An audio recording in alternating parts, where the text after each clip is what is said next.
امام فخر الدین رازی رحمۃ اللہ علیہ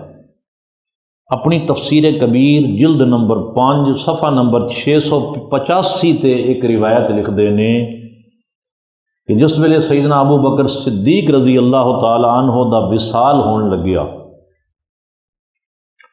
تو آپ نے وصیت فرمائی۔ حضرت ابو بکر صدیق نے فرمایا کہ جس ویلے میری وفات ہو جائے تو میرے جنازے نو سرکار دو عالم صلی اللہ علیہ وسلم دے روضہ انور دے سامنے رکھ دینا۔ اگر تے نبی پاک صلی اللہ علیہ وسلم دے روضہ شریف دا دروازہ آپ ہی کھل جاوے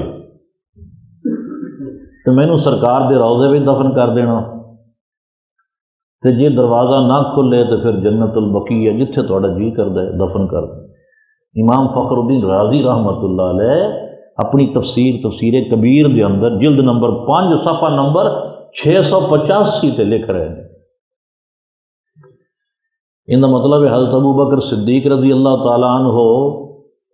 آپ دا کی عقیدہ ہے؟ نبی دے زندہ ہون دا عقیدہ ہے یا نبی دے مر جان دا عقیدہ ہے؟ زندہ سمجھتے پین تو یہ وصیت کر رہے ہیں نا کہ میرا جنازہ حضور دے روضہ شریف دے اگے رکھ دینا، جے دروازہ آپ پہ کھل جاوے تو مینوں اندر دفن کر دینا، نہیں تو پھر قبرستان پہ ہے جتھے مرضی کر دینا۔ چنانچہ حضرت ابو بکر صدیق رضی اللہ تعالیٰ عنہ دے وصال دے بعد آپ دی وصیت تے عمل کیتا گیا اور آپ دے جنازے نو سرکار دے روضہ شریف دے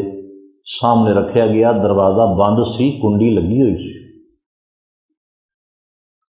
اور جس ویلے حضرت ابو بکر صدیق رضی اللہ تعالیٰ عنہ دا جنازہ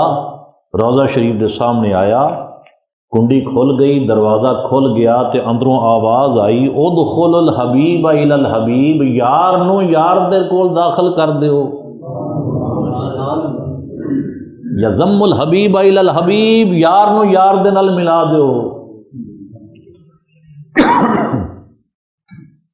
تو معلوم ہویا کہ کملی والے سرکار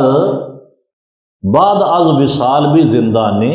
موت ضرور آئی کہ رب دا وعدہ پورا ہونا سی، کل نفس ذائقۃ الموت یا انک میت و انہم میتون،